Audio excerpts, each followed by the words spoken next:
Well, spring is here, and with it comes ticks and Lyme disease. But now scientists are warning about another potentially deadly disease that those bugs could carry. It's called the Powassan virus, and there are reports that ticks carrying that virus have turned up in Bridgeport and Branford.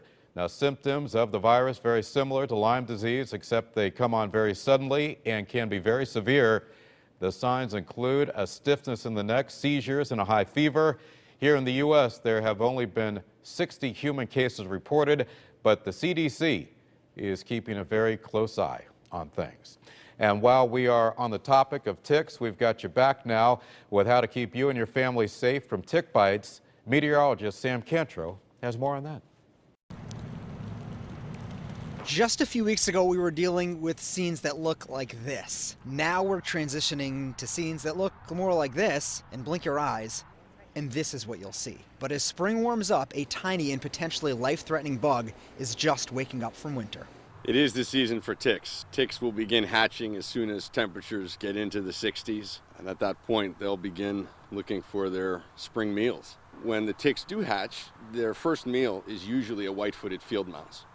And the white-footed field mouse is where the ticks contract most, if not all, of the diseases that everyone is so desperate to avoid. So what do you need to do to prevent you or your pet from getting a tick bite? First off, stick to the safe areas of play. These are out in the open with good exposure to the sun.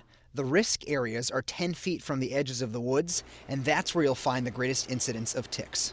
The female lays her eggs in the fall. Frank Clancy is chief arborist of GreenSprays and says getting a licensed professional to come out and spray an organic tick spray is the best way to prevent ticks in your yard. It is a perimeter spray. We basically spray all the perimeter areas of habitat, woodlands, stone walls, under shrubbery around the foundation of someone's house. Spraying is typically done 3 to 5 times per year. In the spring, spraying kills baby ticks that people often associate with Lyme disease and other tick-borne illnesses.